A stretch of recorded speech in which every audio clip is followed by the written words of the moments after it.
Namaskar, hello and welcome to Sansad TV podcast. I am Namrata Singh. National sample surveys play a crucial role in data-driven policy making, supporting the vision of Viksit Bharat 2047. The history of enterprise surveys goes back to 1960 with the launch of the annual survey of industries.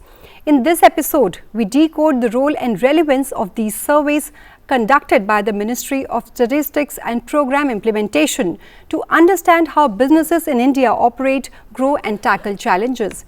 We will also break down the types of surveys conducted along with the insights on top performing industries, employment trends and the need for a new service sector survey. So to break down these critical questions and present a clear picture of India's evolving economic landscape, I am delighted to welcome Dr. Saurabh Garg, Secretary, Ministry of Statistics and Program Implementation, to this edition of the podcast. Thank you very much, sir, for your time and welcome to Sansad TV. Thank you. Thank you for calling. To help our viewers understand that, enterprise surveys have a long history. With annual survey of industries starting in 1960 and then surveys for the unincorporated sectors introduced in late 70s. So, sir, could you walk us through the key enterprise surveys currently conducted by the ministry? Yeah. So, just to step back, that why do we do these surveys?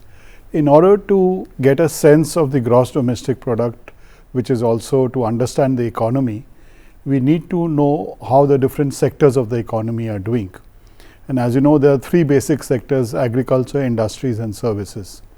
So, while the agriculture sector is looked at separately, for the industries and services sector, it is the different enterprises or the different companies which work in this. And we have three sets of surveys that we do to understand the industries sector and the services sector.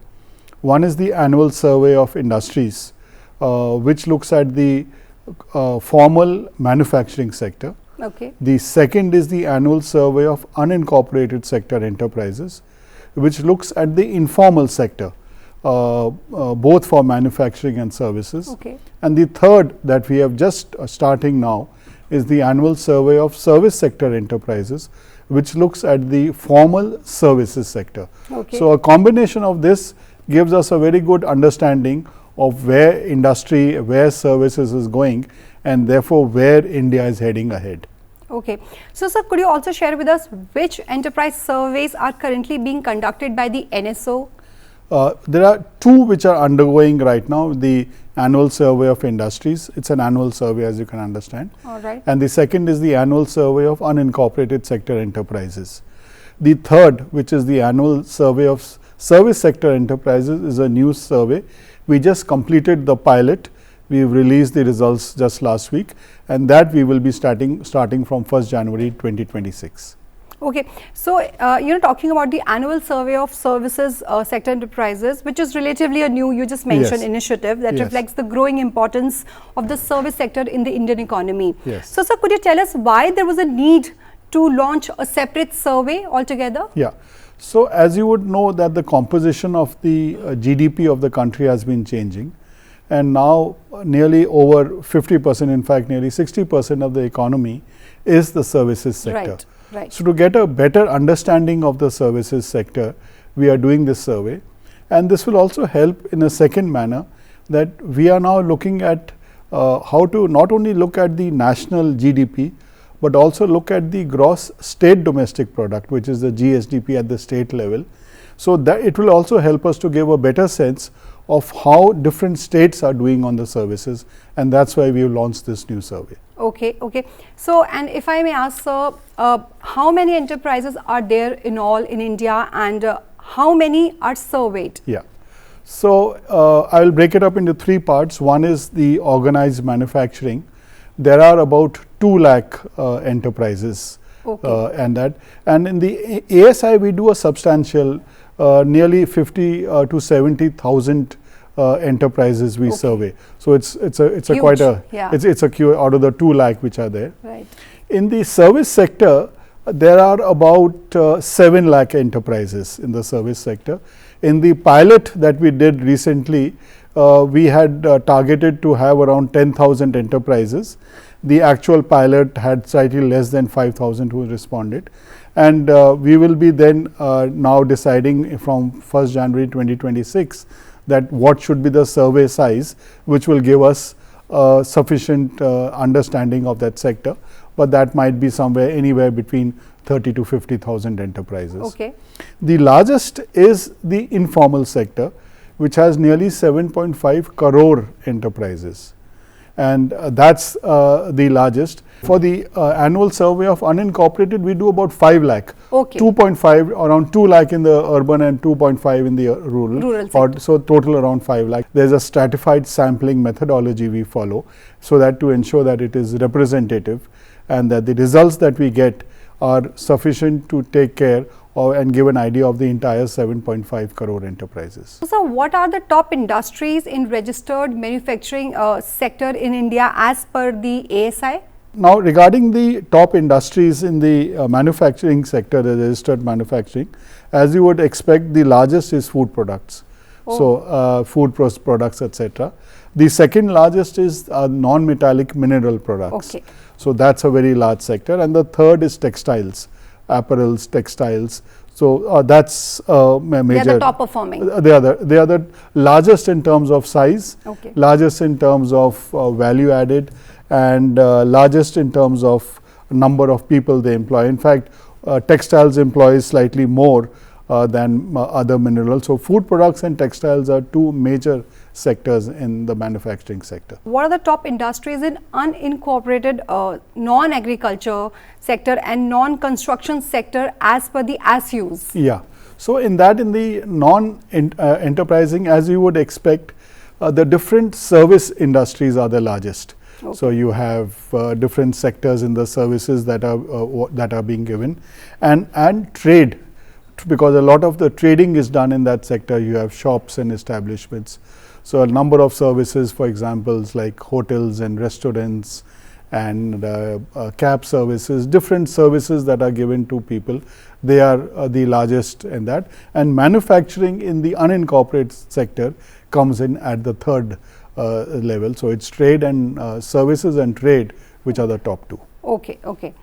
And so who are the primary users of the enterprise surveys conducted by the NOC under the ministry, and does MOSPI also uses the data result conducted by these surveys? Yes, as I mentioned, one of the major uses of this is to calculate the GDP of the country. So, that's why we do these surveys. While we use a number of other data points, we get data from the Ministry of Corporate Affairs, we get data from the Ministry of Commerce and Industry, we get data from Ministry of Steel, Ministry of Textiles, but we revalidate that data with the survey data, and that's how we can calculate the GDP growth rates and other activities of the economy, how it is doing. Okay. Apart from that, a lot of researchers use this data to understand and get better understanding at a granular level of each of these sectors of the industry. So, it's used extensively by researchers and also by academicians, by students. To understand the health of the economy? To understand the health of the economy, where the sectors are growing, where it's doing not so doing well, and more importantly, it's looked on by the businesses themselves. Okay. To understand how that particular sector is doing, where the investments are going, where employment is going. So, these are surveys which really it's like a diagnostic of the economy. So, they're very important. Very important, very important, sir. And talking about in this data, security, because it's data driven world, data security is crucial than ever. So, how is this data collected in the enterprise surveys conducted by the MOSPI, and what measures are being taken to ensure its quality and safety? No, absolutely, that's very important, as you very correctly mentioned. So, all the data that we use and collect is done using computer aided devices. We have tablets which are used for the informal sector, and that tablet has the software running, and the responses are automatically captured in the tablet, and that gets uploaded into our cloud. Okay. And that cloud has the best of security measures that any government cloud has. Similarly, for the formal sector, we send a link to the enterprises, and by using that link they are able to upload that data, which again gets uploaded into a cloud, and that's where we maintain the data. The cloud security is maintained by the best agencies within the country, and we ensure that the data processing is also done in that manner, so that there is no possibility of the data leaving our systems. And we have a very and then we disseminate the data. So in terms of collection, it's done in a safe environment and a secure environment. Yeah, in fact, my next question was about that, how is the data from the enterprise surveys disseminated, and what steps are being taken to improve the accessibility and ease of for different stakeholders? Sure. So as you know that unless data is not used, it's not at all useful for us, or it doesn't help. Right. So our focus is data driven decision making. In fact, the tagline of our ministry is data for development. Okay. So dissemination is a very, very important part of our work systems. We have a website where we put all the data all the survey data and other data that we produce, and that website is very user friendly. We are constantly upgrading the website to ensure that people are able to do different types of data visualizations on that. We extensively use the social media. We bring out small nuggets of information. We bring out infographics so that people are able to understand and cull out whatever is the useful data. And apart from that, we are also have a number of data user conferences where we get researchers, academicians, students, and explain to them how that data has been generated, how it can be used, what kind of data analysis can be done. So all these activities are done with the objective that the data that we produce and people understand the economy in a much better manner, and that they are using data which is credible and which is robust, which is statistically robust, so that there are no any kind of wrong conclusions that can be drawn. So sir, this website data is like, so it's open for all? Like oh yes, there are no charges, it's open for all. Okay. In some of the data where there is micro data involved, we obviously anonymize the data.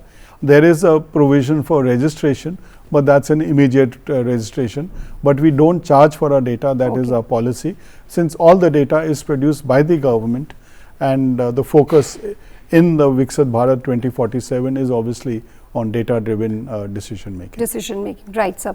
And so how is stakeholders involvement ensured in the planning and execution of these surveys? Yeah. So for every survey that we do, in fact every year when we do, we extensively consult with different experts on this. We have what is called a technical advisory group, a TAG, which is comprises of experts in the sector, representatives of the different ministries from the Government of India, academics also are part of it, and we discuss with them that what should be done in the next survey. And as I mentioned earlier, we are doing data users conferences. We consult with the industry associations and federations. We disseminate with them and discuss with them and tell them that this is the data that we have, and take their suggestions on what needs to be done. So at every stage, whether it is at design stage, at the implementation stage, in any case it is done with the help of the stakeholders, and only once they respond are we able to use. And then at the dissemination stage also, we work with them, because it's very important that the stakeholders feel that the data is credible, it is robust, and it is something that is useful for them. Right, sir. So what are some of the indicators on which the data is available from the enterprise surveys? Yeah. So we have, for example, obviously we have an indication of the kind of employment that is being given out there, what is the kind of emoluments being given to them, what is the kind of skill requirements that industries have from them, what is the kind of skill gaps that there are. It gives an idea of the kind of turnover that the companies are having, the kind of fixed assets that they are having out there, what is the value addition that is being done in these factories, and an idea of the kind of raw materials that are required, and what is the kind of output that there is. So, it is a very comprehensive idea of industries, and which will also help businesses to plan and try and see where are the areas where they can benchmark themselves and therefore improve their industries and improve customer delivery in the different businesses. All right. So, sir, do you think that manufacturing sector has completely come out of the pandemic effect? Absolutely. If we do this annual survey of industries every year, and we see that the present levels of turnover, present levels of employment are even higher than the pre-pandemic time, forget the pandemic time. So, the kind of value addition that is happening, the kind of growth rates that are happening, and across the GDP, we've last year is expected to be around 6.4, 6.5, which we had predicted. Right. And therefore, the pandemic is something which is now part of history or legacy, and the industries are well beyond that. Okay. So, what about the employment growth in the manufacturing sector? If you look at the last year, I have these figures with me. For example, it has the number of people engaged in 22-23 has exceeded the pre-pandemic level by more than 22 lakhs. Oh. So, there has been significant growth rates, and the emoluments also have grown by more than 6% year to year. So, that it's a very healthy growth, and output is of course done well. Yes, sir. So, do you think the recently released that ASI 2022-23 data shows a jobless growth? I think not at all, because if you look at the value addition and you look at the growth rate of employment, they have been at the same level, 7.3, 7.4. So, it's very clearly shows just as value addition is rising, employment is rising to the same level. So, I think it would be a misnomer to call this kind of a growth a jobless growth. And if you look at the number of employments, and we have another survey which looks at labor force survey, even that is talking on similar line. Sir, also I wanted to ask, what are the other surveys which are related to enterprise surveys but are different from these three main surveys? Yeah. So, we do a number of, as I mentioned, the enterprise surveys and what we call household surveys. And I would especially like to just talk about two of them which can be useful, and maybe a third one also. There is one we call the periodic labor force survey, which gives an idea of the kind of jobs that people are doing, individuals are doing, and those jobs can be of within agriculture sector, in the household sector, or in the enterprise sector. And that also gives an idea of where jobs are growing, what are the kind of skill sets that are required. So, that is one survey which is very important, and in fact, now we will be bringing that out on a monthly basis. Okay. The second one, which we do periodically every 3 to 5 years, is the household consumption expenditure survey, which gives an idea of the kind of products that people are buying. So, that is also useful to enterprises, because it gives an idea that what are the products where people are spending more money. They are spending more money on conveyance, on tourism, on the kind of food, processed food that they are buying, the consumer durables that they are buying. So, this survey also helps, and it is a kind of an adjunct to the enterprise surveys. And I will quickly just mention about one more survey, which is a very interesting survey which gives an idea of how people spend their time, which is a time use survey which we do every 5 years. That's interesting. That's in fact, we brought out the latest survey just last year, and it gives a sense of how much time people are spending in the social media, how much time they are spending on learning activities, how much time they are spending in the workplace, how much time they are spending commuting. So, these three surveys I would just like to briefly mention, and would strongly urge people to have a look at these surveys also, and all of them are available on our website. Definitely, people should go to these websites and understand about these surveys. Thank you, sir, for sharing your insights on the enterprise surveys and its impact on the Indian economy. These surveys are key to shaping informed policies and understanding our business landscape. We hope this discussion has given you a clearer picture of how enterprise data shapes India's evolving economy. Thank you, viewers, for tuning in, and we look forward to bringing you more informative episodes here on Sansad TV. Thanks for watching.